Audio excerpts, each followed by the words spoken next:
हरे कृष्णा, राधे राधे। आपका फिर से एक बार स्वागत है मेरे YouTube चैनल मेरे श्याम में। तो जैसा कि मैंने आप सबको बोला था कि जन्माष्टमी के ऊपर एक छोटा सा वीडियो ले करके मैं आऊँगी कि जन्माष्टमी कैसे सेलिब्रेट करें। वैसे तो सभी वैष्णवों को, सभी कृष्ण प्रेमियों को बहुत अच्छे से पता होता है। उनको तो इंतज़ार ही होता है जन्माष्टमी का कि कब जन्माष्टमी का उत्सव आए और वो अपने लाला का जन्मोत्सव कराएँ। सब अपने अपने स्तर पर तैयारियाँ करते हैं, अपने अपने सामर्थ्य से सबने तैयारियाँ की होंगी। तो देखिए, जन्माष्टमी के दिन सबसे पहले तो जिनके घर में गोपाल जी का विग्रह है वो तो जन्मोत्सव कराते ही हैं। जिनके घर में विग्रह नहीं है या लाना चाहते हैं जन्माष्टमी के दिन, वो भी विग्रह ला करके जन्मोत्सव करा सकते हैं। अगर विग्रह नहीं है तो चित्रपट, जो गोपाल जी के जो बाल स्वरूप का जो चित्रपट होता है वो ला करके भी आप जन्मोत्सव करा सकते हैं। उसको झूले पे विराजमान करके और वस्त्र इत्यादि समर्पित करके, आभूषण इत्यादि समर्पित करके भी आप जन्माष्टमी मना सकते हैं। तो देखिए, जन्माष्टमी के दिन सबसे पहले तो सुबह जब हम उठें और अपने सारे जो नित्य क्रियाओं से निवृत्त होकर के सबसे पहले तो हम जन्माष्टमी के दिन उपवास का संकल्प लें, क्योंकि जन्माष्टमी के दिन पूरे दिन उपवास रखना पड़ता है, रात के 12 बजे तक, जब तक कि लाला का जन्म न हो जाए।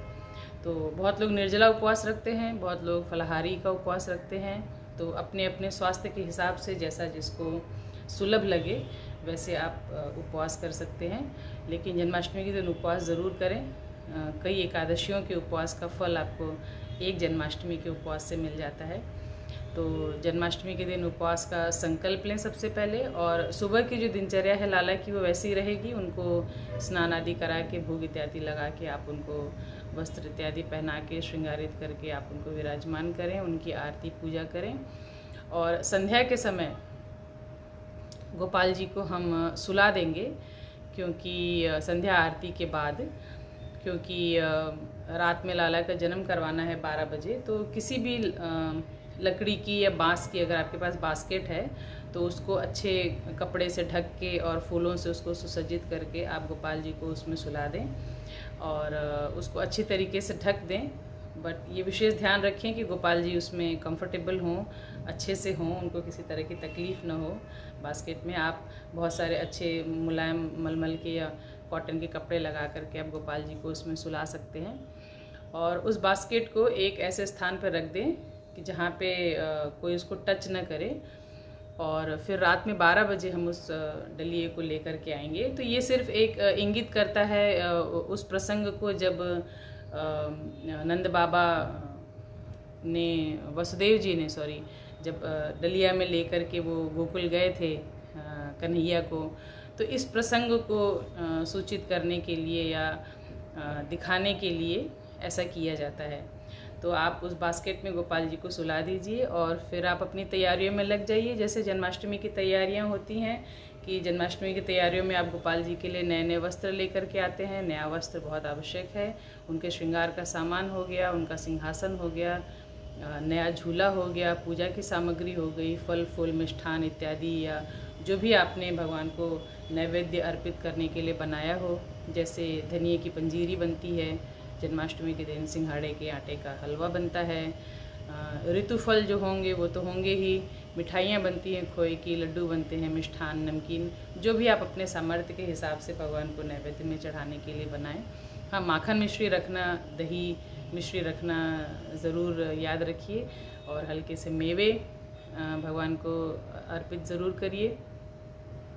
तो रात को 12 बजे जब भगवान का जन्म का जो मुहूर्त होगा तो उस समय फिर हम वो डलिया लेकर के आएंगे, भगवान को उसमें से निकालेंगे, उनको पंचामृत से उनका अभिषेक कराएंगे। दूध, दही, घी, गंगा जल, यमुना जल, शहद, शक्कर, इन सारी चीज़ों से, पंचामृत से भगवान का अभिषेक करके भगवान को फिर स्नान करा के, नए वस्त्र इत्यादि पहना के, चंदन से और श्रृंगारित करके उनको हम उनके पालने में विराजमान करवाएंगे, उनको झूला देंगे, भगवान के नाम का कीर्तन करेंगे, भजन करेंगे, आरती करेंगे। भगवान का प्राकट्य हो चुका है और भगवान को घर के सभी लोग एक एक करके पालना झुलाते हैं, हिंडोला झुलाते हैं।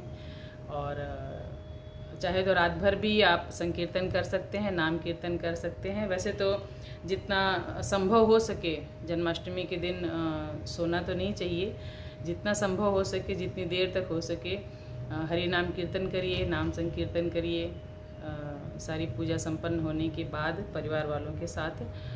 और बहुत सारे ऐसे स्तोत्र हैं, मंत्र हैं, स्तुतियाँ हैं जो आप गोपाल जी की कर सकते हैं। आप मधुराष्टक का पाठ कर सकते हैं, कृष्णाष्टकम का पाठ कर सकते हैं, श्री दामोदर स्तोत्र का पाठ कर सकते हैं, विष्णु सहस्त्र नाम, गोपाल सहस्त्र नाम, भक्त नामावली और बहुत सारे ऐसे भजन हैं जो आप भगवान के सामने गा सकते हैं, नाम संकीर्तन कर सकते हैं। और कोशिश करिए कि जितना समय भगवान के सामने कीर्तन कर सकें आप, उतना अच्छा होता है।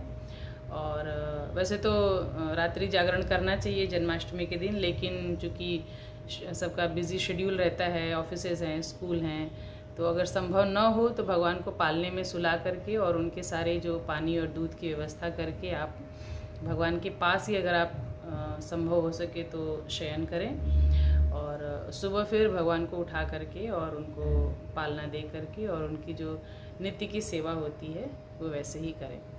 तो इस तरह से जन्माष्टमी का महोत्सव मनाया जाता है।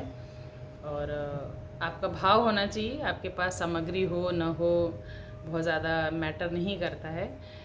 भाव से आपको लाला का जन्म करवाना है, उनको उनका स्वागत करना है अपने घर में, इस संसार में। और प्रार्थना करनी है कि प्रभु जिस तरह से आप द्वापर में आए और दुष्टों का संहार किया और इतनी कठिनाइयाँ झेलते हुए भी आपने अपने भक्तों को हर प्रकार का सुख प्रदान किया, बस वैसे ही हम सभी भक्तों पे, वैष्णवों पे, संसार के समस्त लोगों पे कृपा करिए, उनको सद्बुद्धि दीजिए, अपनी भक्ति दीजिए, अपनी कृपा की पात्रता दीजिए। और जन्माष्टमी के दिन बस यही एक मांग रहती है भगवान से, और क्या मांगना है उनसे। तो जन्माष्टमी की तैयारियां करिए, भगवान के स्वागत की तैयारियां करिए। हाँ, जन्माष्टमी के दिन कोशिश करिए कि किसी पे क्रोध न करें, अच्छे विचारों से रहें, भगवान का नैवेद्य बनाते समय अच्छे अच्छे भजन गाएं, अच्छे अच्छे पद गाएं और प्रसन्न चित्त मुद्रा में रहें, क्योंकि हमारे लाला का प्राकट उत्सव होने वाला है, प्राकट्य होने वाला है। वो हमारे और आपके लिए धराधाम पे आने वाले हैं। और नाम संकीर्तन करिए उस दिन के नाम संकीर्तन और नाम जप का बहुत अधिक महत्व है। 2 गुना, 4 गुना, 10 गुना, 100 गुना, 1000 गुना फल मिलता है उसका। तो नाम संकीर्तन करिए, नाम जप करिए और पदों का गायन करिए पूरे दिन। और बस इस इंतज़ार में रहिए कि हमारे लाला जो है वो, वैसे तो हमारे लाला प्रतिदिन हमारे साथ हैं। हम वैष्णव का ये बहुत बड़ा सौभाग्य है कि गोपाल जी नित्य हमारे साथ रहते हैं, नित्य उनकी सेवा का अवसर हमको मिलता है। लेकिन जन्माष्टमी चूँकि वैष्णव का विशेष उत्सव है तो उसको मनाने का एक अलग उत्साह होता है। तो आइए मिल करके जन्माष्टमी मनाते हैं। और आप सभी पे गोपाल जी की कृपा बनी रहे, वैष्णवों पे, सभी विश्व के लोगों पे शांति बनी रहे, सबको सद्बुद्धि दें। श्री हरिवंश। जय जय श्री राधे।